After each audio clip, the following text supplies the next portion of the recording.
नमस्कार। आज सुनिए इस्मत आपा की लिखी कहानी घरवाली। जिस दिन मिर्जा की नई नौकरानी लाजो घर में आई, सारे मोहल्ले में खलबली मच गई। मेहतर, जो मुश्किल से 2 झाड़ू मारकर भागता था, अब जमीन छीले फेंकता था। ग्वाला, जो दूध में पानी का छींटा देकर सिर मुरझाया करता था, अब घर में कड़ा हुआ दूध लाने लगा, ऐसा गाढ़ा कि रबड़ का गुमान होता था। पता नहीं कि किस अरमान भरी ने लाजो का नाम रखा होगा।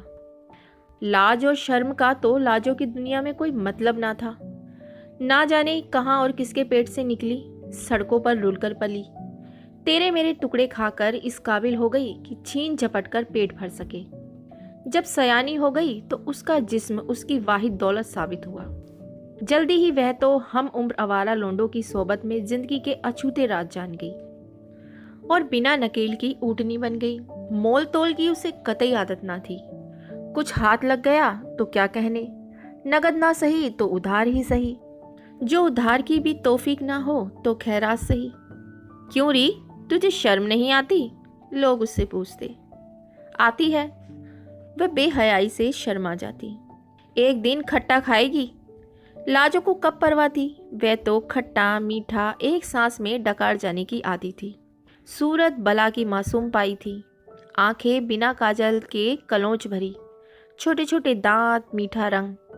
क्या फीकत किस्म की बरगलाने वाली चाल पाई थी कि देखने वालों की जबानें रुक जाती और आंखें बकवास करने लगती। मिर्जा कुंवारे थे, हाथ से रोटियां थोपते थोपते अत्तू हो गए थे। बस छोटी सी बिसात खाने की एक दुकान थी जिसे वे जनरल स्टोर कहा करते थे। घर जाकर शादी कराने की फुर्सत नहीं मिलती थी। कभी व्यापार ऐसा मंदा होता कि दिवाला निकलने की नौबत आ जाती। कभी ऐसी टुटकर बिक्री होती कि सिर उठाने की मोहलत ना मिलती। सिर पर सेहरा बंधवाने की तो बात ही कहाँ। बख्शी को लाजो एक बस स्टॉप पर मिली थी। बीवी पूरे दिनों से थी, नौकरानी की जरूरत थी। जब बच्चा हो गया तो उसे मारकर निकाल दिया। लाजो तो पिटने और निकलने की आदी थी, मगर बख्शी को कुछ उसकी लस्सी पड़ गई थी। अब उसे समुंदर पार बड़े मार्के की नौकरी मिल गई थी। इसलिए उसने सोचा कि लाओ भाई, उसे मिर्जा के यहाँ डाल आए। कंजरियों में मिट्टी पलीत कराते हैं, जरा यह मुफ्त का माल भी चख ले। लाहौल विला कुवत, मैं नीच औरतों को घर में डालने का कायल नहीं। मिर्जा बिदक गए। अरे मियाँ हटिए भी, सारा काम काज करेगी, बख्शी ने समझाया। नहीं भाई, ये लानत कहाँ मेरे सिर मारे जाते हो, अपने साथ क्यों नहीं ले जाते? मेरे अकेले का टिकट आया है, सारे कुनबे का नहीं। इतने में लाजो बावर्ची खाने पर धावा बोल चुकी थी। लहंगे को लंगोट की तरह कसे हुए, लंबा बांस जिसके सिर पर झाड़ू बंधी थी, लिए सारे घर में घुमाती फिर रही थी। बख्शी ने जब उसे मिर्जा के फैसले की खबर दी तो उसे बिल्कुल नोटिस नहीं लिया। उसने पतीलियां मचान पर जमाने को कहा और खुद नल पर पानी लेने चली। अगर तू कहे तो वापस घर पहुंचा दूं। चल दूर हो, तू मेरा खसम है जो मैं के छोड़ आएगा। जा अपना रास्ता ले, हम यहाँ से निपट लेंगे। बख्शी ने मोटी मोटी गालियां दी कि हरामजादी अकड़ती काहे पे है। लाजो ने उससे भी तगड़ी गालियां दी कि बख्शी जैसे लफंगे को भी पसीना छूट गया। बख्शी के जाने के बाद मिर्जा की ऐसी सिट्टी गुम हुई कि वे एकदम भाग लिए मस्जिद में और बैठे सोचते रहे कि बेकार का खर्च बढ़ेगा, चोरी अलग करेगी, क्या बला सिर पर आ पड़ी। मगरिब की नमाज के बाद घर लौटे तो दम भरकर रह गए, जैसे बी अम्मा मरहुमा वापस तशरीफ ले आई हों। घर चंदन हो रहा था। पानी पीने का कोरा मटका जिस पर मंजा हुआ कटोरा झिलमिला रहा था, लालटेन साफ जगमगाती। मियाँ खाना उतार दूं? लाजो ने घाट घाट का पानी पिया था। खाना तैयार है, गरम गरम रोटी डालती हूँ, अभी आप बैठिए। बिना जवाब सुने वे रसोई घर में चली गई। आलू पालक की तरकारी, धुली मूंग की दाल जीरा और प्याज से बघारी हुई, अम्मा जी के हाथ से खाई थी। गले में निवाला अटकने लगा। पैसे कहाँ से लाई? उन्होंने पूछा। बनिए से सामान उधार ले आई, मैं तुम्हारी वापसी का किराया दे दूंगा। वापसी? हाँ, मेरी हैसियत नहीं। अरे कौन मांगे हैं तनख्वाह? मगर ज्यादा मिर्ची तो नहीं? लाजो ने फुल्का रकाबी में डालते हुए पूछा। गोया बात खत्म। जी चाहा कि कह दे, नेक वक्त सिर से पैर तक मिर्चे ही मिर्चे लगी हुई हैं। मगर लाजो छपाछप ताजा फुलके लाने में लगी हुई थी, जैसे रसोई में कोई बैठा पका पका कर दे रहा हो। खैर, सुबह देखा जाएगा, मिर्जा सोचकर अपने कमरे में चले गए। उम्र में पहली बार एक औरत घर में सो रही थी। ना जाने कैसा लग रहा था, थके हुए थे, सो गए। ना मियाँ, मैं ना जाने की। उन्होंने जब सुबह को उसके घर जाने की बात छेड़ी तो लाजो ने अल्टीमेटम दिया। मगर क्या मेरे हाथ का खाना पसंद नहीं आया? यह बात नहीं, वह तो सब ठीक है, मगर तो फिर कौन सजा हुई? लाजो ने गर्म मिजाज में कहा। पहले ही नज़र में लाजो दिल दे बैठी थी, मिर्जा को नहीं, घर को। बगैर मालकिन का घर अपना ही हुआ ना। घर मर्द का थोड़ी ही होता है, वह तो मेहमान होता है। बख्शी मुआ तो कीड़ों भरा कबाब था, अलग कोठा करके रखा था, और कोठा भी कमबख्त नंदी कुमार की भैंस का। भैंस तो कभी की खुदा को प्यारी हो चुकी थी, मगर ऐसी बू छोड़ गई थी कि लाजो की रग रग में रच गई थी। ऊपर से नखरे करता था सो अलग।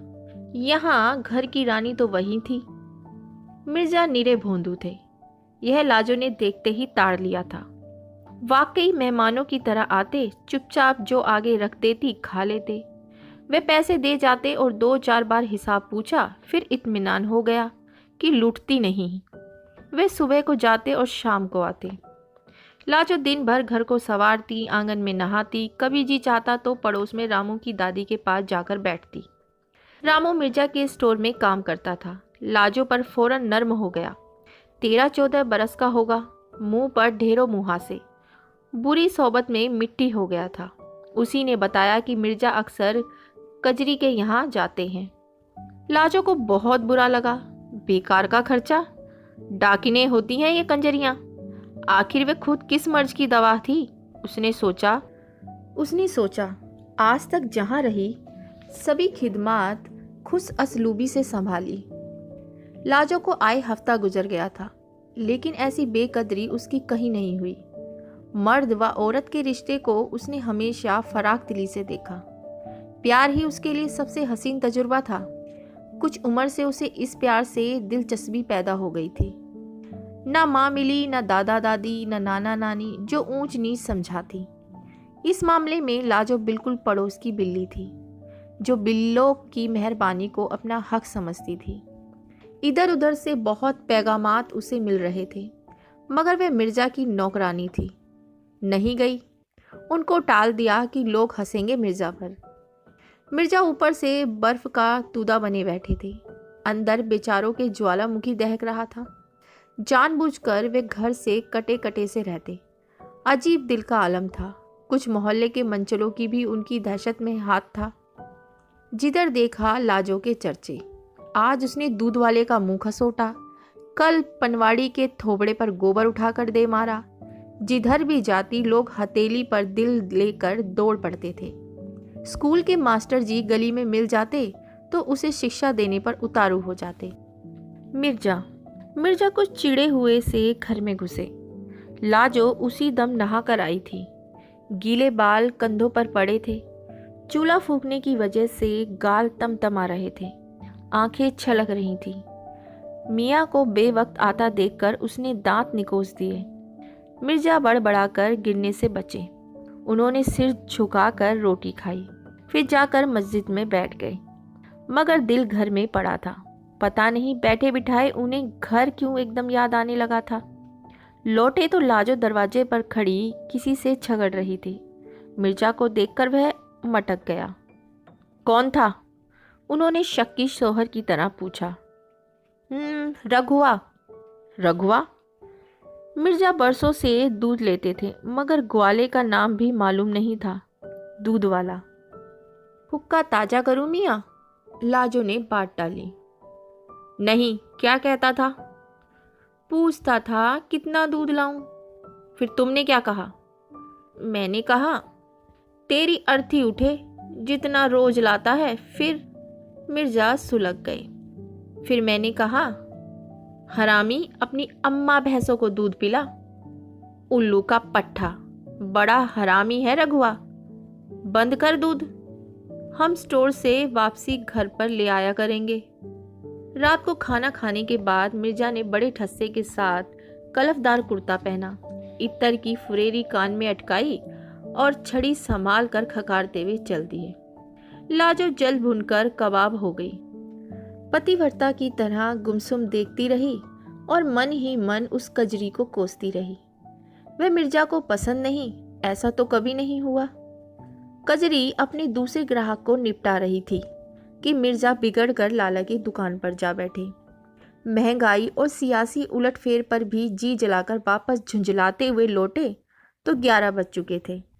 पानी की सुराही सिरहाने रखी हुई थी, मगर ध्यान न गया।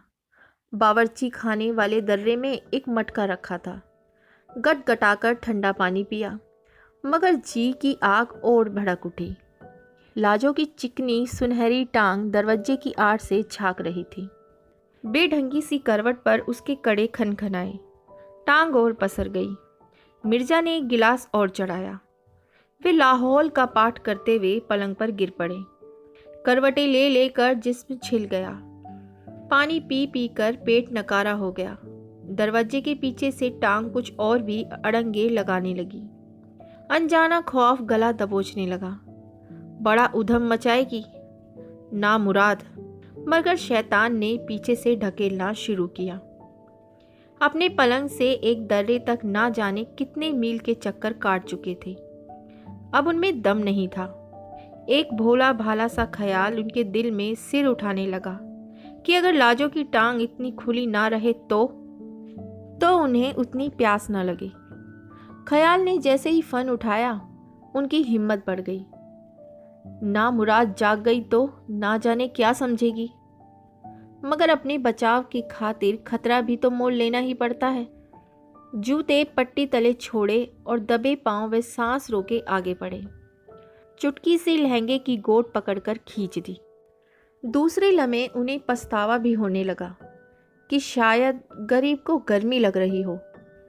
थोड़ी देर बगैर फैसला कुन अंदाज में खड़े कांपते रहे, फिर दिल पर पत्थर रखकर वापस मुड़े। अभी उनके ठिठकते कदम चौखट तक ना पहुंचे थे कि कयामत टूट पड़ी। एक करवट लगाकर लाजो ने उन्हें जा लिया। मिर्जा की घिघी बन गई। मिर्जा के साथ जिंदगी में ऐसी बेजा कभी ना हुई थी। वे हाय हाय करते रहे और लाजो ने उनकी लाज लूट ली। सुबह को मिर्जा लाजो से ऐसे शर्मा रहे थे जैसे नई ब्याही दुल्हन। लाजो सीना जोर फातेह की तरह गुनगुना रही थी और पराठों में घी की तह जमा रही थी। उसकी आंखों में रात की बात का कोई अक्ष न था। वैसे ही रोजाना की तरह दहलीज पर बैठी मक्खियां उड़ाती रही। मिर्जा डर रहे थे कि अब वह उंगली पकड़ पोंचा पकड़ेगी। दोपहर को जब वे उनके लिए खाना लेकर दुकान पर पहुंची तो उसकी चाल में अजीब सा ठुमका था। लाजो को देखकर लोग खामखा भी चीज़ों का भाव पूछने आ जाया करते थे। मारे बांधे कुछ खरीदना भी पड़ जाता था। बगैर कहे लाजो फौरन सामान नाप तोल कर देने लगती। हर चीज़ के साथ ढेरों मुस्कुराहटें और नखरे भी बांध देती। इतनी सी देर में वह इतनी बिक्री कर जाती कि मिर्जा से सुबह से शाम तक ना हो पाती। आज उन्हें ये बात नागवार गुजर रही थी, मगर अब तो जो मिर्जा के सो राजा के नहीं। क्या बोटी चढ़ गई और रंग निकल आया? लोग वजह जानते थे और मरते थे। मिर्जा की भी दिन ब दिन बौखलाहट बढ़ती जा रही थी। जितनी वह उनकी खिदमत गुजारी करती गई, वे उसके उतने ही दीवाने होते गए। उनके दिल में दुनिया का खौफ बढ़ता गया। उन्हें लाजो की बेतकल्लुफियों का मदहोश शकून तजुर्बा था। परले दर्जे की बेहया थी। खाना लाती तो बाजार में भूचाल आ जाता। किसी की चुटकी बजती, किसी को ठेंगा दिखाती, कूले मटकाती, गालियां झाड़ती हुई आती तो मिर्जा का खून खौल जाता। वे कहते, तुम खाना लेकर ना आया करो। काहे को? लाजो का मुंह उतर जाता। सारे दिन अकेली बैठी बोरा जाती थी। बाजार में जरा रंग जमता था, हंसी दिल लगी चलती थी। जब कभी वे खाना लेकर ना आती तो मिर्जा के दिल में तरह तरह के शुबे उठने लगते। ना जाने क्या गुल खिला रही होगी, वे सोचते। मिर्जा वक्त बेवक्त जासूसी करने आ धमकते। वे फौरन उनकी थकान उतारने पर आमादा हो जाती। ऐसी फंकेत लोंडिया से खौफ ना आएगा। एक दिन जो यों एकदम घर पहुंचे तो देखा लाजो रद्दी कागज वाले को बेनुक्त सुना रही थी और रद्दी वाला दांत निको से शरबत के से घूट गुटक रहा था। मिर्जा को देखा तो भागा। मिर्जा ने उसी दम लपक कर गर्दन नापी और कस कस के 2 झापड़ लगाए, दी 1 लात। क्या किस्सा था? मिर्जा के नथुने फूले। मौत पड़ा 10 आने शेर के दे रहा था। मैंने कहा अपनी माँ को दे जाकर हरामजादे। रद्दी का खुला भाव 8 शेर का था। तुमसे किसने कहा रद्दी बेचने को? मिर्जा बड़े बड़बड़ाए और पैर खींचकर तस्मे खोलने लगे। बस उस दिन तो उनके जलाल की इंतहा ना रही जब उन्होंने लाजो को गली के लोंडों के साथ कबड्डी खेलते देखा। उसका लहंगा हवा में कुलाचे मार रहा था। बच्चे तो कबड्डी खेल रहे थे और बच्चों के बाप लहंगे की फेयाजी से लुत्फ उठा रहे थे। ये सब बारी बारी से उसे कोठा दिलाने की पेशकश कर चुके थे, जो लाजो ने ठुकरा दी थी। मिर्जा निहायत शर्मिंदगी से सिर झुकाए गुजर गए। लोग उन पर हंस रहे थे। मियाँ जी का गुर्रा तो देखो, जैसे वे उनकी ब्याता ही हो। लाजो उनकी जान को रोग की तरह चिमट गई थी। उसकी जुदाई के ख्याल से ही उनके पसीने छूटने लगते थे। स्टोर में तो अब बिल्कुल जी ना लगता था। सारे वक्त लाजो का ख्याल सताता कि ना जाने कब किसी भारी पेशकश पर नामुराद की राल टपक पड़े। मियाँ निकाह क्यों ना पढ़वा लेते? मिर्जा के दुखड़ा रोने पर मीरन मियाँ ने राय दी। ला हौल विला कुव्वत, निकाह जैसी मुकद्दस रस्म को इस बदकार औरत से कैसे वाबिस्ता किया जा सकता है? जमाने भर में लहंगा उछाल कर अब वह उनकी दुल्हन कैसे बन सकती है? मगर जब शाम को वापसी पर लाजो गायब मिली तो उनके पैरों तले से जमीन खिसक गई। कमबख्त लाला बहुत दिनों से सूंघ रहा था। कोई ढकी छुपी बात नहीं थी। उसने पुकार कर सबके सामने कहा था कि कोठा नहीं, वह कहे तो बंगला दे देगा। मीरन मियाँ बड़े दोस्त बनते थे, लेकिन चुपके से उन्होंने भी हस्बे हैसियत नजराना पेश किया था। मिर्जा बौखलाए हुए बैठे थे कि लाजो आ गई। वह रामू की दादी की पीठ मलने गई थी। उस दिन मिर्जा ने फैसला कर लिया कि खानदान की नाक कटे या सलामत रहे, लाजो को निकाह में लाना पड़ेगा। काहे को मियाँ? लाजो बौखलाकर बोली। क्यों, कहाँ कहीं और दीदे लड़ाने का इरादा है? मिर्जा बिगड़ कर बोले। थू थू, काहे को लड़ाऊं दीदे? वे राव जी बंगला दिलाने को कहता है। मैं थूकूं भी ना उसके बंगले पर, जूती मार दी मैंने तो उसके थोबड़े पर। तो फिर? मगर लाजो यह ना समझा सकी कि ब्याह करने की क्या जरूरत है। वह तो जन्म से उनकी है और उनकी ही रहेगी। फिर ऐसी कौन सी खता हुई जो मियाँ को निकाह की जरूरत महसूस हुई? पर ऐसा मालिक तो ना जाने कितने जन्म भोगने पर मिलता है। लाजो ने बहुत ठोकरें खाई थी। मिर्जा उसे फरिश्ते मालूम होते थे। उसके सब आशिक उससे मालिक बन जाते थे, फिर उसे 4 चोट की मार दिया करते थे। मिर्जा ने कभी उससे फूल की छड़ी भी न छुई और प्यार भी जी भर कर किया। उसने 2 जोड़े बनाकर दिए और सोने की मुंदरियां दिलाई। सच्चे सोने का जेवर तो उसकी 7 पीढ़ी ने ना पहना होगा। उन्होंने रामू की दादी से कहा तो वह भी हैरत में पड़ गई। ए मियाँ, काहे को गले में घंटी बांधो? क्या सुसरी नखरे करने लगी है? तो मार दो चुड़ैल को, ठीक हो जाएगी। जहाँ जूतेकारी से काम चल जाए वहाँ निकाह की कहाँ गुंजाइश है? मगर मिर्जा को तो एक ही रट लगी थी, अगर मेरी है तो मेरे निकाह में आ जाए। क्यों री, क्या तुझे धर्म की ओट लगे है? ना मैया, ऐसी बात ना, मैं तो उन्हें अपना मानती हूँ। लाजो बड़ी मीठी तबीयत की थी। वह तो 2 घड़ी के ग्राहक को भी दम भर के लिए पति मानकर उसकी सेवा करती थी। उसने कभी अपने किसी आशिक के साथ कंजूसी नहीं की थी। धन नसीब ना हुआ, तन और मन उसने सेध कर ना रखा। जिसे दिया जी भर कर दिया, लिया भी तो जी भर कर लिया। मिर्जा की तो बात ही निराली थी कि उन्हें देने और उनसे छीनने में जो मजा आता था वह कोई लाजो के दिल से पूछता। उनके सामने सब ठीठ कुत्ते मालूम होते थे। वे अपनी हकीकत जानती थी। शादी ब्याह तो कुंवारियों के होते हैं और अपने होश में वे कभी कुंवारी थी ही नहीं। वे किसी की दुल्हन बनने के लायक नहीं। वे बहुत हाथ पांव जोड़कर गिड़गिड़ाई, मगर मिर्जा पर निकाह का भूत सवार था। नेक साइड देखकर एक दिन ईशा की नमाज के बाद निकाह हो ही गया। बस तमाम मोहल्ले टोले में उधम मच गया। लोंडिया बालिया ढोलक लेकर सुहाग गाने लग गईं।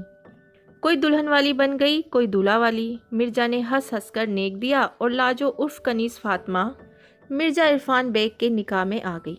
मिर्जा ने लहंगे पर पाबंदी लगा दी और तंग मोरी का पजामा कुर्ता बनवा दिया। कनीस फातिमा को टांगों के बीच में खुला की आदत थी।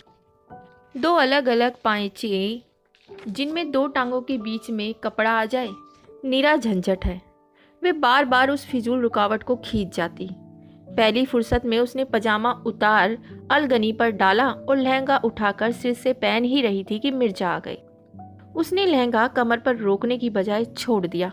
ला हौल विला कुव्वत, मिर्जा गरजने लगे और चादर खींचकर उस पर डाल दी। ना जाने क्या मिर्जा ने भाषण झाड़ा, उसके कुछ पल्ले ना पड़ा कि उसने क्या गलती की है।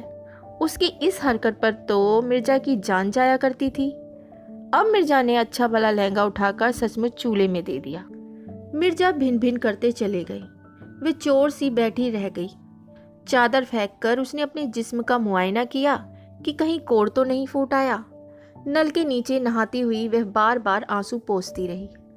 फिरकी वाले का लोंडा मिठवा पतंग उड़ाने के बहाने पास की छत पर से उसे नहाते देखा करता था।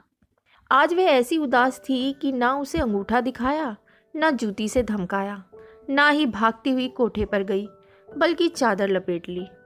दिल पर पत्थर रखकर उसने शैतान की आंत जैसी मोरियां चढ़ाई।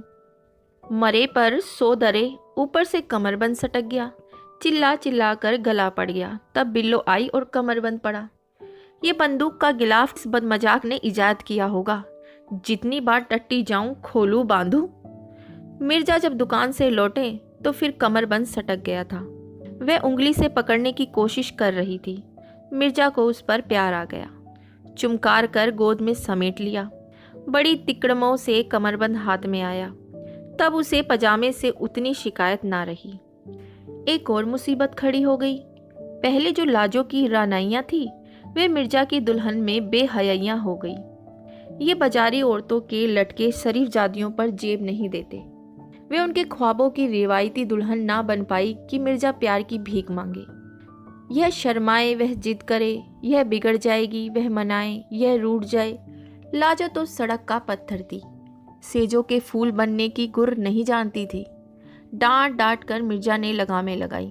आखिरकार बंदरिया को सुधार ही लिया। मिर्जा अब निहायत ही मुतमईन थे कि उन्होंने लाजो को शरीफजादी बनाकर ही छोड़ा। ये और बात है कि अब उन्होंने घर भागने की ज़्यादा जल्दी नहीं होती। आम शोहरों की तरह यार दोस्तों में भी उठ बैठ लेते कि लोग जोरू का गुलाम ना कहे। माशूक के नाज उठाना और बात है, मगर बीवी की जूतियां मर्द बर्दाश्त नहीं कर सकता। अपनी गैर हाजिरियों की तलाफी करने के लिए उन्होंने एक नौकरानी रखने की तजवीज़ पेश की, मगर लाजो की आंखों में खून उतर आया। वह जानती थी कि मियाँ कजरी के पास जाने लगी हैं। सारे मोहल्ले के मियाँ लोग जाते थे, मगर घर में वे किसी का अमल दखल बर्दाश्त नहीं कर सकती। कोई उसके झमझमाते बर्तनों को हाथ लगाए, उसकी रसोई में कदम रखे तो उसकी टांगें चीरकर फेंक देगी। वे मिर्जा में साझा बर्दाश्त कर सकती है, मगर घर की वही अकेली मालकिन थी। फिर मिर्जा जी जैसे लाजो को घर में रखकर भूल गए। हफ्तों हूँ हाँ से आगे बात ना होती। जब तक वे दास्तां थी सब आंखें सेकते थे। जब किसी शरीफ के घर बैठ गई तो मोहल्ले टोले के असूलों के तहत माँ, बहन और बेटी हो गई। कोई भूलकर भी टाट के पर्दे के पीछे से निगाहें डालने की जहमत ना करता, सिवा मिठवा फिरकी वाले के लौंडे के। वह अब भी वफा निभा रहा था और कोठे पर पतंग उड़ाता। जब मिर्जा चले जाते तो लाजो काम काज से फारिग होकर नल के नीचे नहाने बैठती। पर्दे के ख्याल से ही तो नल लगवाया था और फिर लाजो ने कोठे की तरफ भी देखना छोड़ दिया था। उस रात मिर्जा यार दोस्तों के साथ दशहरे के दिन जश्न मनाने गायब रहे थे। सुबह लौटे तो जल्दी जल्दी नहा धोकर स्टोर चले गए। लाजो तो चढ़ी बैठी थी, बस तभी उसके कोठे की तरफ चली गई, या शायद मिठवा की नज़र में भाले लगे हुए थे, बस उसके गीले जिस्म में घुस गए। लौंडे की बहुत दिन बाद उस दिन पतंग कट गई। डोर टूटी तो लाजो की पीठ पर घस्सा मारती चली गई। लाजो ने सिसकारी भरी और चादर बगैर उठकर कोठरी में लपक गई। एक बिजली सी कौंधी और सामने की कोठी पर गिरी। फिर उसे ख्याल आया कि नल तो खुला ही छोड़ आई थी, लिहाजा वापस फिर उल्टे पांव भागी। इसके बाद जब कभी लाजो हलवाई के यहाँ से कुछ मंगवाने को टाट का पर्दा सरकाती तो मिठवा आसपास ही मंडराता नजर आता। ए मिठवे, क्या दिन भर गोबर का सा चोद बना बैठा रहे है? अरे जा, जरा 2 कचौरियाँ तो ला दे, चटनी में खूब सारी मिर्ची डलवाई हो। मिठवा और भी हिल गया। अगर गलती से नहाते वक्त कोठे पर ना नजर आता तो फड़फड़ा के जाग उठता। वह जो प्यार सारी उम्र दोनों हाथों से लुटाती आई थी, मिठवा के लिए भी हाजिर था। मिर्जा अगर किसी वक्त का खाना ना खाते तो वह फेंके थोड़े ही देती, किसी गरीब हाजतमंद को खिला देती थी। मिठवा से ज़्यादा उसकी इनायत का कौन हाजतमंद था? मिर्जा ने लाजो के पैर में ब्याह की जंजीरें डालकर सोच लिया कि अब हो गई वह गृहस्थिन। अपनी आंखों से ना देखते तो यकीन भी ना करते। लाजो ने जो उन्हें यों बेवक्त चौखट पर खड़े देखा तो बेअख्तियार हंसी निकल गई। उसने ख्वाब में भी ना सोचा था कि मिर्जा इस शिद्दत से बुरा मानेंगे। मिठवा ताड़ गया और धोती उठाकर ऐसा भागा कि 3 गांव पार करके ही दम लिया। मिर्जा ने लाजो को इतना मारा कि अगर उसने दुनिया के सर्द व गर्म ना झेले होते तो वे अल्लाह को प्यारी हो जाती। उसी वक्त यह खबर सारे गांव में आग की तरह फैल गई कि मिर्जा ने अपनी घरवाली को मिठवा के साथ पकड़ लिया और दोनों को जहन्नुम दाखिल कर दिया। मिर्जा का मुंह काला हो गया, खानदान की नाक कट गई। लोग जोग दर जोग तमाशा देखने जमा हो गए, मगर यह देखकर उन्हें सख्त नाउम्मीदी हुई कि मिठवा तिड़ी हो गया और घरवाली टूट फूट गई। मगर कोई नहीं, जी जाएगी, रामू की दादी उसे समेट लेगी। कोई सोचेगा कि इतने जूते खाने के बाद लाजो को मिर्जा की सूरत से नफरत हो गई होगी। अरे तौबा कीजिए, जूताकारी से तो असल बंधन बंधा है, जो कि निगाह से भी ना बंधा था। वह तो होश में आते ही मिर्जा की खैरियत पूछने लगी। उसके सभी आका देर सवेर उसके आशिक बन बैठते थे। उस इनायत के बाद तो तनख्वाह का सवाल खत्म हो जाता। मुफ्त की रगड़ाई ऊपर से 4 चोट की मार। मिर्जा ने आज तक उसे फूल की छड़ी न छुआई थी। दूसरे आकाओं से यार दोस्तों को मंगनी दे देते थे। मिर्जा ने आज तक उसे अपनी चीज समझा, उस पर अपना हक जाना। यह उसकी इज्जत अफजाई थी। हालांकि इस्तेमाल में नहीं थी, फिर भी उन्हें इतनी प्यारी थी। दर्द पर मिर्जा की टीस गालिब हो गई। सबने उसे समझाया कि जान की अमान चाहती है तो भाग जा, मगर वह ना मानी। मीरन मियाँ मिर्जा को रोके हुए थे। बगैर नाक चोटी काट के कत्ल किए कोई चारा ना था। उनकी नाट कट गई, लाजो जिंदा बच गई। अब वे दुनिया को कैसे मुंह दिखाएंगे? अम्मा, एक मालजादी की खातिर फांसी चढ़ जाओगे? परवाह नहीं, मियाँ तलाक दे दो साली को और छुट्टी, मीरन मियाँ ने समझाया। अरे कोई शरीफ जादी होती तो और बात थी। मिर्जा ने उसी वक्त तलाक दे दी। मुलिक 32 रुपये मेहर और उसक कपड़े लत्ते रामू की दादी के घर पहुंचवा दिए। लाजो को जो तलाक की खबर पहुंची तो जान में जान आ गई, जैसे सिर से बोझ उतर गया। निकाह तो उसे वैसे भी रास नहीं आया था। ये सब इसी मारे हुआ, चलो पाप कटा। मियाँ तो नाराज नहीं, उसने रामू की दादी से पूछा, तेरी सूरत ना देखना चाहूँ, कहीं निकल जा यहाँ से मुंह काला करके, दादी ने कहा। मिर्जा की तलाक की खबर मोहल्ले में सरपट दौड़ गई। तुरंत लाला ने पैगाम भिजवाया, बंगला तैयार है, उसमें अपनी अम्मा को बैठा दे, लाजो ने कहलवा दिया। मुबलिक 32 रुपये में से 10 उसने बोर्डिंग और लॉजिंग के रामू की दादी को दिए। तंग पजामे सकुरा की बहू के हाथ औने पोने बेच दिए। 15 दिन में लोट पोट कर खड़ी हो गई। कमबख्त की जैसे धूल झड़ गई। जूते खाकर और निखर आई। कमर में 100 बल पड़ने लगे। पान का बीड़ा लेने या सेव कचौरी लेने हलवाई की दुकान तक निकल जाती तो गली की चहल पहल बढ़ जाती। मिर्जा के दिल पर आरे चलते। एक दिन पनवाड़ी से खड़ी इलायची के दानों पर झगड़ रही थी। वह मज़े ले रहा था। मिर्जा कटे कटे नज़र बचाकर निकल गई। अम्मा, तुम्हें तो हो गया है खप्त।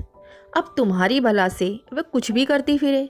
तुमने तो तलाक दे दी, तुम्हारा अब उससे क्या रिश्ता?